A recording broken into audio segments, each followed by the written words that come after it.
Alors, est-ce que vous savez combien de temps de loisirs un Français a en moyenne chaque jour?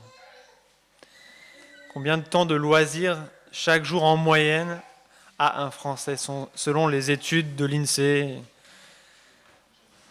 Vous diriez combien? 4 heures? 8 heures? Donc je pense que dans ces heures ne sont pas comptés les repas et tout ça. Et en France, ça prend... Ouais, je crois que ça reprend les adultes, mais ça comprend les retraités. 5 heures? J'aime bien le 5 heures.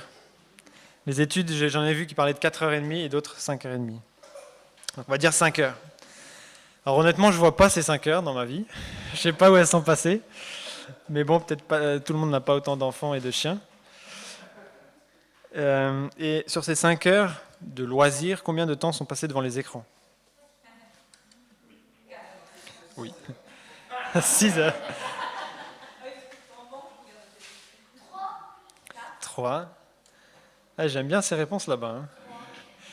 Moi, j'ai vu 2h30. Alors, ça ne veut pas dire qu'il n'y a pas d'autres temps d'écran dans la journée, mais c'est des temps d'écran vraiment pour le loisir.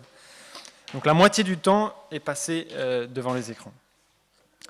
Et on voit dans cette statistique, qu'on pourrait en citer plein d'autres, on vit dans une époque dominée par les loisirs, par la détente, par les écrans, où il est très facile de gaspiller son temps, parfois même sans s'en rendre compte. La société est façonnée ainsi, elle nous incite à fonctionner comme ça. Tout est fait pour occuper notre temps, notre esprit. Probablement que beaucoup préfèrent éviter de penser à des questions plus fondamentales. Et nous, chrétiens, on n'est pas à l'abri. On peut gaspiller notre vie, gaspiller notre vocation, gaspiller notre métier. On peut aussi gaspiller les heures de nos journées. Et le psaume 90 qu'on va étudier ensemble est une prière de notre cher Moïse.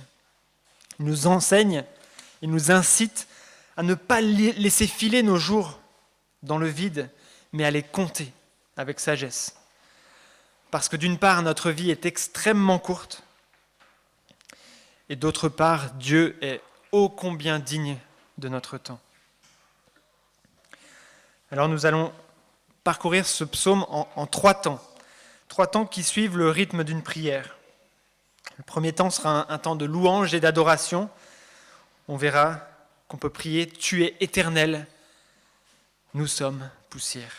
Tu es éternel, nous sommes poussière. » Le deuxième temps sera un temps de confession et de repentance.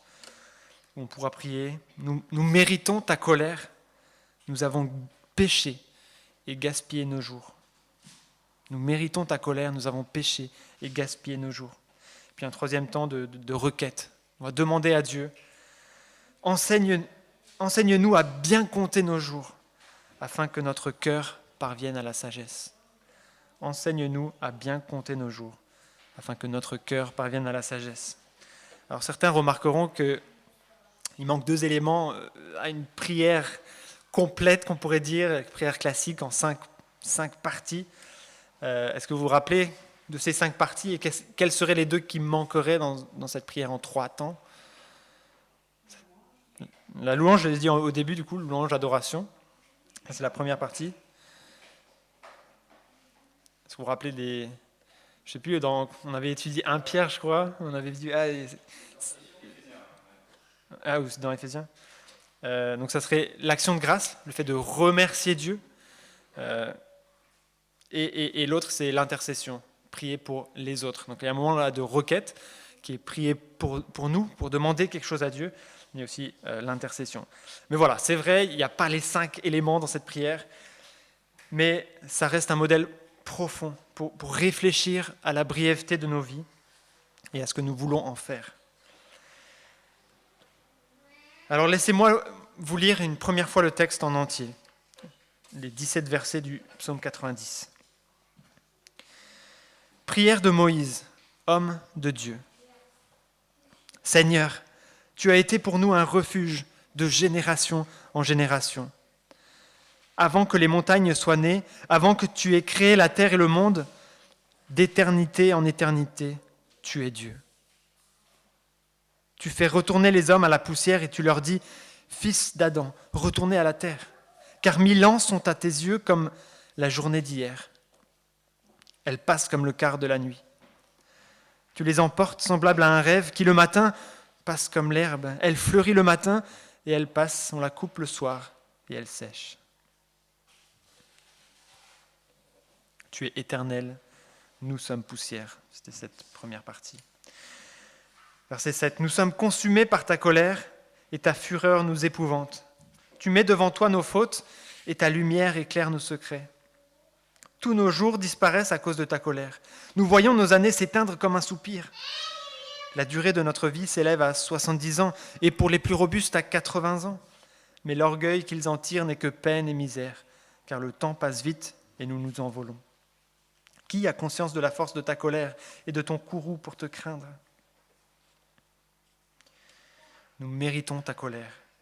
Nous avons péché et gaspillé nos jours. C'était ce deuxième temps.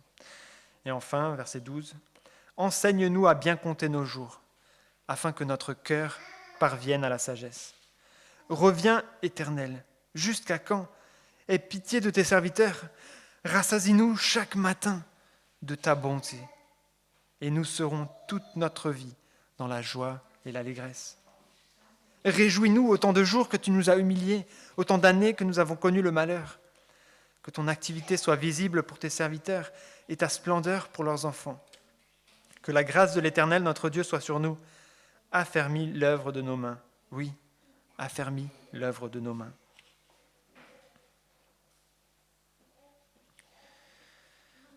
Donc on va commencer avec ce premier temps de louange et d'adoration. Tu es éternel, nous sommes poussière.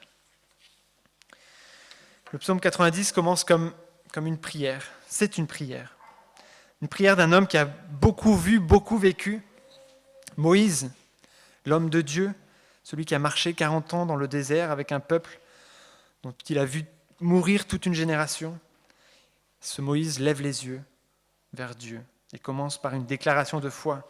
« Seigneur, tu as été pour nous un refuge de génération en génération.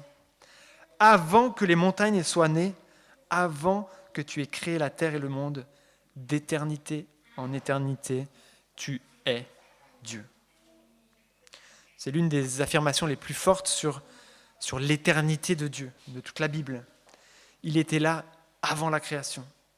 Il transcende le temps. Il est là simplement, il est Dieu. Il ne change pas alors que tout le reste, tout le monde, tout en nous change, vieillit, se dégrade. Dieu est Dieu de toute éternité. C'est quelque chose qu'on a du mal, et on aura toujours, je pense, du mal à vraiment saisir. Et quand on en parle avec les enfants, c'est toujours un sujet, mais comment c'est possible que Dieu existait depuis toujours ? Comment ça a commencé ? Mais voilà, Dieu est là de toute éternité. Et puis très vite, le contraste est posé. Tu fais retourner les hommes à la poussière. Dieu est éternel, nous sommes poussière. Nous passons. On est là et on n'est plus là. On est ô combien éphémère. Et ce contraste est approfondi au verset 4 avec un verset qu'on connaît très bien. « Car 1000 ans sont à tes yeux comme la journée d'hier, comme une veille de la nuit. » C'est un verset célèbre que Pierre cite dans le Nouveau Testament. Pour Dieu, 1000 ans, c'est comme un jour. Alors si on faisait un petit calcul, je sais que c'est une image et qu'il n'y a rien à calculer, hein, mais si 1000 ans, c'est comme un jour, alors 80 ans de vie humaine, ça serait comme 2 heures. 1h92, si on veut être précis. 2 heures. Une vie entière pour nous, on pourrait dire, d'après cette comparaison, c'est 2 heures aux yeux de Dieu. Alors c'est rien d'un côté, mais en même temps ce n'est pas rien. En 2 heures, on peut faire beaucoup. On peut faire une rencontre qui va changer notre vie. On peut faire un geste qui va réparer une relation. On peut avoir une conversation qui va tout changer. On peut avoir une parole qui peut conduire à Christ. Et pourtant, ces 2 heures sont si petites en face de l'éternité de Dieu et notre éternité. Ne gaspillons pas nos 2 heures. Mettons-les à profit. Utilisons bien le temps qui nous est confié. Je prends un peu d'avance, on verra cette exhortation un peu plus tard dans le texte, dans la 3e partie. Et notre vie, elle n'est pas seulement brève, courte, mais elle est fragile. Moïse continue au verset 5. « Tu les emportes, semblable à un rêve, comme l'herbe. Elle fleurit le matin et se flétrit le soir. » Je trouve l'image frappante. L'herbe toute fraîche au lever du soleil est déjà sèche le soir. Vous l'avez peut-être remarqué, plus on vieillit, plus on se rend compte que le temps passe vite. Alors, moi je ne suis pas encore très vieux, mais je l'ai déjà remarqué. J'imagine que ceux qui sont un peu plus avancés peuvent encore plus se dire « mais c'était hier que j'avais 20 ans. Qu'est-ce qui s'est passé ?» On cligne des yeux, les enfants ils ont grandi. Je me rendais compte l'autre jour que Josias a déjà fait la moitié de son enfance. Dans autant de temps, il sera déjà adulte. C'est fou. On tourne la tête et les années sont passées. Alors que faire de notre vie si courte ? Que faire du reste de notre vie ? On verra ça dans la 3e partie. Mais avant, reconnaissons que nous sommes rien, mais en plus que nous sommes bien incapables de bien utiliser notre vie. Elle est rongée par le péché. Elle ne mérite que la colère de Dieu. Et ce qu'on va voir dans ce 2e temps de confession, de repentance. Nous méritons ta colère. Nous avons péché et gaspillé nos jours. Alors on relit les versets 7 à 11. « Nous sommes consumés par ta colère et ta fureur nous épouvante. Tu mets devant toi nos fautes et ta lumière éclaire nos secrets. Tous nos jours disparaissent à cause de ta colère. Nous voyons nos années s'éteindre comme un soupir. La durée de notre vie s'élève à 70 ans et pour les plus robustes à 80 ans. Mais l'orgueil qu'ils en tirent n'est que peine et misère, car le temps passe vite et nous nous envolons. Qui a conscience de la force de ta colère et de ton courroux pour te craindre ? » Alors après avoir contemplé l'éternité de Dieu et la brièveté de la vie humaine, Moïse nous amène à une 2e réalité, plus dure encore, on pourrait dire, notre culpabilité. Il ne dit pas simplement que la vie est courte, il dit qu'elle est brisée. Pas seulement fragile, mais consumée. Il utilise ce terme au verset 7, par quelque chose de plus profond. Nous sommes consumés par ta colère et ta fureur nous épouvante. Et ce n'est pas une plainte injuste par rapport à la colère de Dieu, c'est une constatation juste. Moïse ne blâme pas Dieu, il reconnaît que cette colère est justifiée. Pourquoi ? Verset 8, tu mets devant toi nos fautes et ta lumière éclaire nos secrets. Et on voit ici que Dieu ne voit pas seulement nos péchés évidents, ceux que les autres peuvent voir, ceux que les autres peuvent peut-être nous révéler si nous ne les avons pas vus. Il voit aussi nos péchés cachés, nos intentions douteuses, notre cœur divisé, notre cœur orgueilleux, notre temps gaspillé aussi, peut-être devant les écrans. Rien ne lui échappe. Et cette lumière, la lumière qui éclaire nos secrets, nous expose. Elle ne laisse aucune excuse. Alors verset 9, « Tous nos jours disparaissent à cause de ta colère. Nous voyons nos années s'éteindre comme un soupir. » Et voilà le tableau que Moïse trace, des vies écourtées, des jours vides, une énergie consumée, mais une colère juste. Même dans une vie longue, 70 ou même 80 ans, il dit que l'orgueil qu'on en tire n'est que peine et misère, verset 10. Pourquoi ? Parce que le péché vide même nos succès de leur gloire.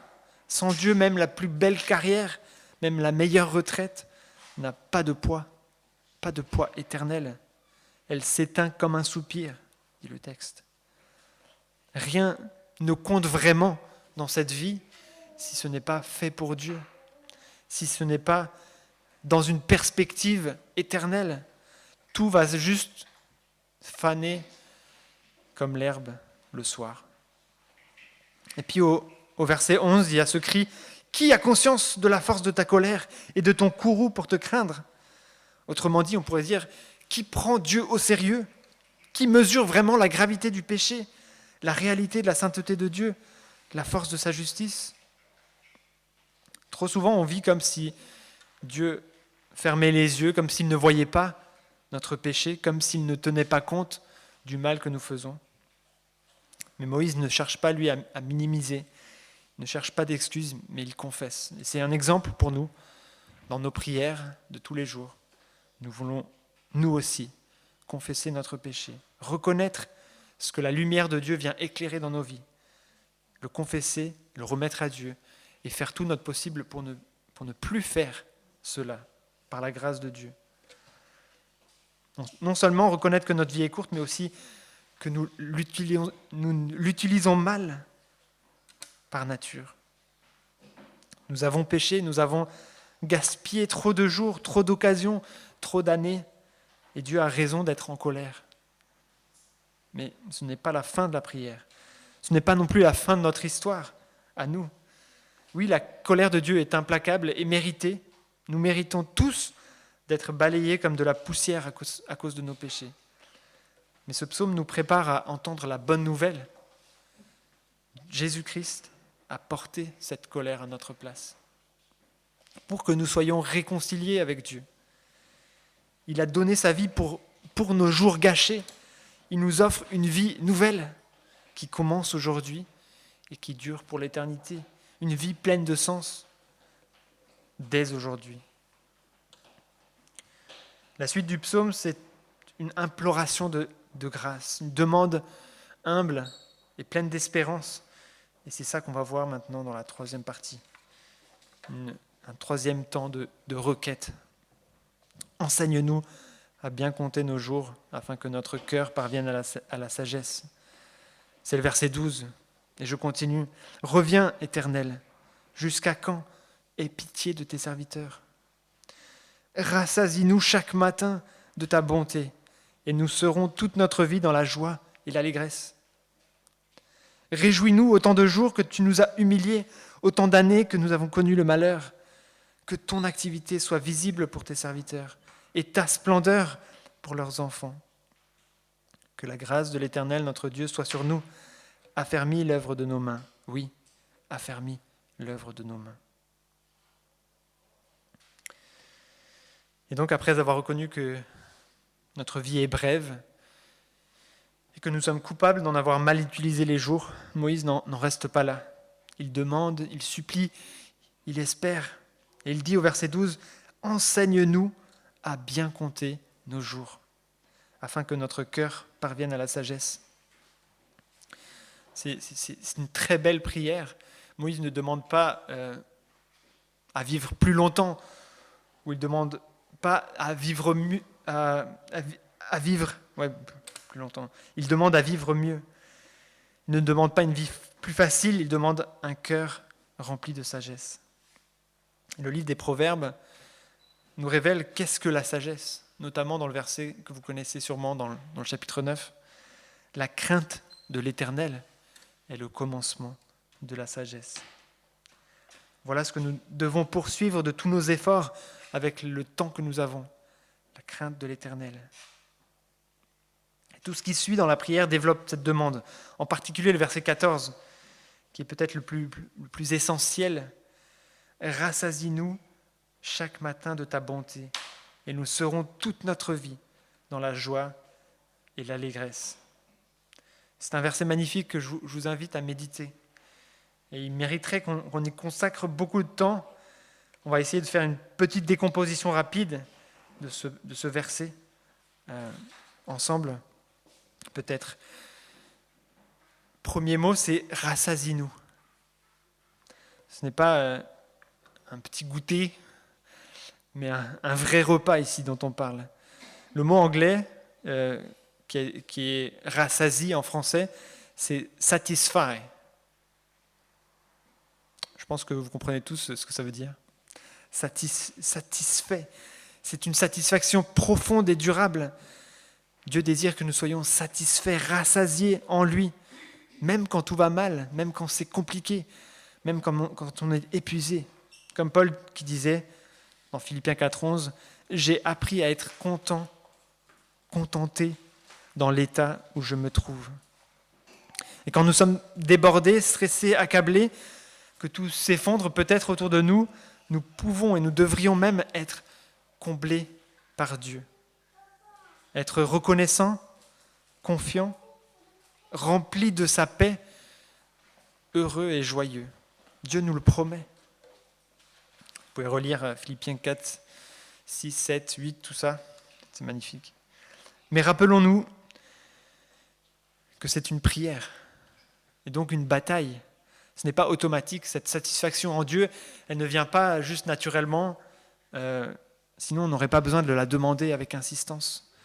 C'est un cadeau de Dieu, une grâce, mais du coup aussi une bataille, un don à chercher chaque jour, à prier, comme Moïse, rassasie-nous, rassasie-nous,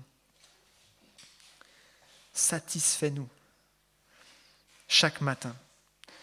Alors pourquoi le matin ? Peut-être parce que chaque journée va apporter son lot de difficultés. Moïse le dit lui-même, la labeur, la souffrance, la fragilité dont il parle avant, le péché, l'opposition, la vanité du monde. C'est face à cela chaque matin que nous devons crier à Dieu pour être rassasiés. Non pas pour que tout aille bien, mais pour être rempli de sa joie et de sa grâce au milieu des difficultés, au milieu des épreuves. Et John Piper, quand il commente ce verset, il le dit bien, ce n'est pas utile d'ajouter nos gémissements à ceux du monde. Ce dont le monde a besoin, c'est de chrétiens satisfaits en Dieu, même quand tout va mal. Et Moïse parle ici d'une habitude, chaque matin, d'une discipline quotidienne. Ce que nous cherchons au lever du jour, quelque part, teinte le reste de notre journée. Et je veux nous m'encourager en premier. Prenons, si nous pouvons, prenons du temps avec Dieu dès le matin. Le soir, c'est bien, mais le matin, il me semble, c'est encore mieux, quand c'est possible. Lisons notre Bible, demandons à Dieu d'être satisfait en lui, d'être rassasié. Rassasié de quoi ? De ta bonté, dit le verset. Littéralement, de ton amour fidèle, de ton chesed dont Philippe Capi parle souvent, ce fameux steadfast love. Ce n'est pas un amour sentimental, mais un amour d'alliance, un amour inébranlable, un amour patient et profond. C'est cet amour-là qui nourrit le cœur. Et Piper écrit, je paraphrase, « Le jour où tout semble s'écrouler, où tu es faible, malade, vidé, où rien ne marche, tu peux encore dire « Dieu m'a choisi, Dieu m'a sauvé, Dieu m'a aimé, Dieu a donné son Fils pour mes péchés, Dieu me promet sa présence, Dieu fait concourir toutes choses à mon bien éternel. Dieu m'aime, voilà ce qui me satisfait. » Et c'est cela que Moïse demande, « Donne-moi la capacité de goûter à cet amour chaque matin. » Et puis, il y a la fin du verset, ce qui suit est magnifique. Nous serons dans la joie et l'allégresse. Non seulement le matin ou pendant un moment, mais toute notre vie. Et là, il y a un petit, on pourrait dire un petit choc poétique. Souvent, surtout dans les proverbes, on voit bien ces parallélismes, où il y a une partie de la phrase et l'autre partie qui répond de façon parallèle. Et là, on pourrait se dire, le verset commence en disant « Chaque matin », rassasie-nous chaque matin de ta bonté, et on pourrait dire on va être dans la joie et l'allégresse jusqu'au soir. Ce parallèle serait logique, le matin, le soir. Mais ici, c'est chaque matin, et nous serons dans la joie et l'allégresse toute notre vie. C'est comme si un matin bien nourri de la grâce de Dieu pouvait te porter bien au-delà du soir, bien au-delà des difficultés de la journée, mais pour toute la vie. Alors j'aimerais nous exhorter, encore une fois, vous et moi, chacun de nous, à racheter notre matin, on pourrait dire. Pas juste lire un petit peu et puis cocher, mais à nous rassasier. Et certains d'entre vous connaissent peut-être la prière Ius de John Piper. Certains d'entre vous ont sûrement reçu de Heidi une page en anglais du coup, qui décrivait un peu cette prière que John Piper prie à chaque fois juste avant de lire la parole de Dieu. Une prière d'1 minute qui ressemble à un cri de dépendance. Et donc c'est un acronyme, on dit ça comme ça, I-O-U-S. I-O-U-S pour Incline my heart, incline mon cœur vers ta parole. Permets que je puisse vraiment me plonger dans ta parole et être attentif à ce qui est dit. Le O pour Open my eyes, ouvre, ça marche aussi en français, ouvre mes yeux pour voir tes merveilles, que nous puissions vraiment découvrir ce que Dieu a à nous dire et ne pas avoir la vision brouillée ou floutée. Le U pour unite my heart, on dit unite. Unifie mon cœur, ça marche aussi en français. Donne-moi un cœur entièrement à toi, pas partagé par plein d'autres choses dans ma vie, mais un cœur qui veut vraiment recevoir ce que tu as à me dire, connaître cet amour profond et patient et fidèle que tu veux me donner. Et puis le dernier, le S, pour satisfy, qui est vraiment basé sur ce verset du psaume 90, verset 14, satisfait, rassasie mon âme, que je puisse vraiment pas juste goûter, mais manger ce que tu as à me dire et le vivre. Donc, 4 mots, I-O-U-S, incline mon cœur, ouvre mes yeux, unifie mon cœur, on peut dire, et satisfait mon âme.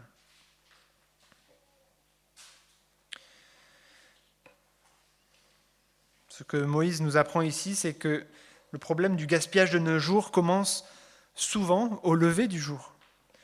Si je ne me tourne pas vers Dieu le matin, je risque de courir toute la journée après autre chose, du bruit, du stress, des écrans, du vide. Mais si je me laisse rassasier par sa grâce, si je suis équipé pour toute la journée et pour toute la vie, il pourra me soutenir dans mes peines et mes combats, dans mes épreuves. Moïse ne demande pas seulement un réveil spirituel individuel, il prie aussi pour son peuple, pour les enfants, pour l'œuvre de ses mains, que ton activité soit visible, que ta splendeur soit sur nos enfants. Affermis l'œuvre de nos mains. Et cela commence par des cœurs qui apprennent à bien compter les jours, en cherchant chaque matin la seule chose qui peut vraiment nourrir l'âme. Alors je conclus, les amis, frères et sœurs, si ce psaume nous apprend quelque chose ce matin, c'est que nos jours sont comptés, mais qu'ils peuvent compter. Alors voilà, quelques exhortations pour chacun de nous. Ne gaspille pas ta vie. Tu n'en as qu'une, elle est courte, elle est fragile, elle est précieuse. Elle n'est pas à toi, elle t'a été donnée par Dieu. Ne gaspille pas non plus tes journées. C'est trop facile de perdre son temps, d'être happé par les écrans, par l'agitation, par toutes les choses à faire. Chaque jour est une occasion de vivre ce qui a du poids éternel, ce qui compte pour l'éternité. Troisième exhortation, prie chaque matin. Lis ta Bible chaque matin, si tu le peux. Prie comme Moïse. Rassasie-moi chaque matin de ton amour fidèle, et je serai dans la joie et dans l'allégresse tous les jours de ma vie. Laisse la parole de Dieu nourrir ton âme avant que le monde ne vienne remplir ton agenda.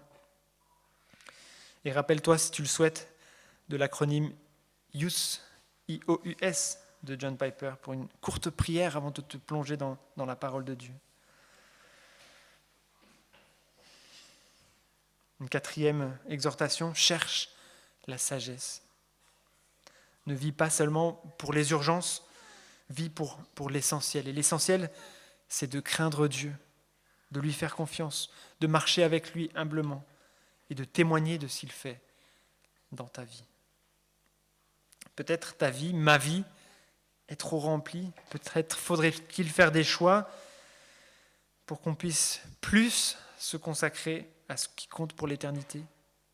Réfléchissons-y. Et puis si tu te rends compte que tu as gaspillé ta vie jusqu'ici, souviens-toi que la grâce de Dieu est plus grande que tes regrets.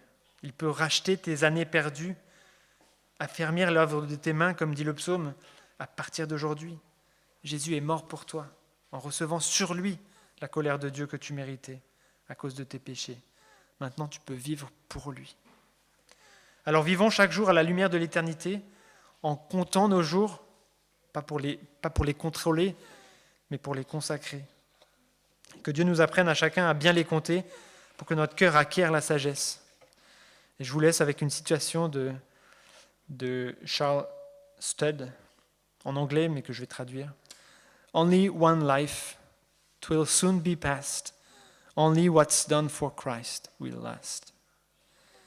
Une seule vie, bientôt elle sera passée. Seulement ce qui est fait pour Christ demeurera, survivra. Amen.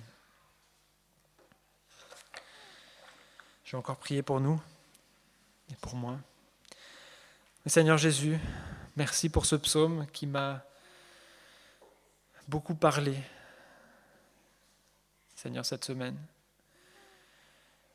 Aide-moi, aide-nous à nous rassasier chaque matin de ta bonté, de ton amour profond et fidèle,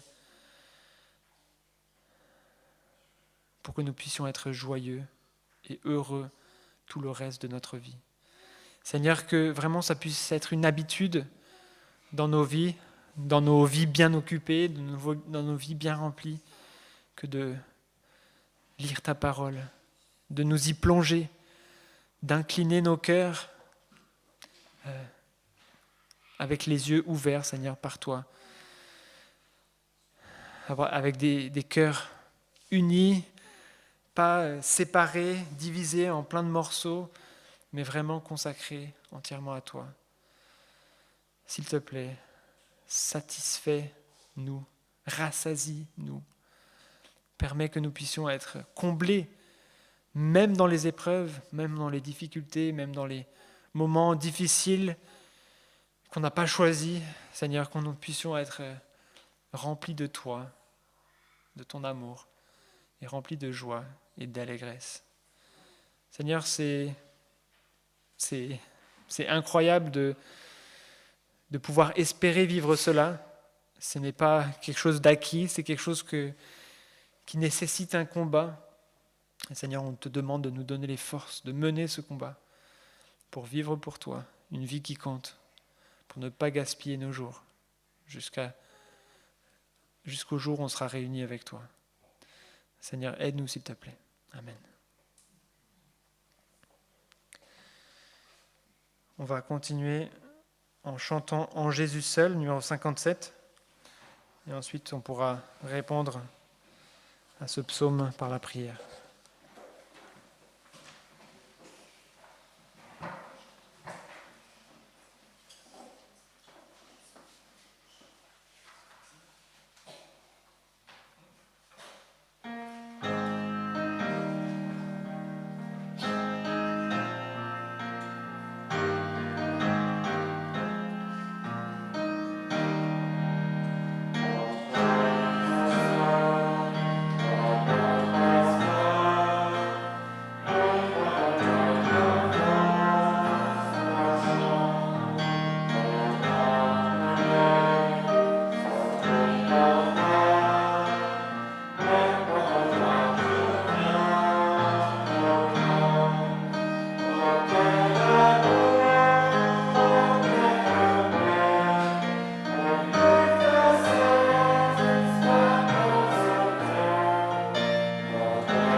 nous nourrisse, que nous mangions ta parole. Aide-nous à être fidèles à cette habitude qui bénit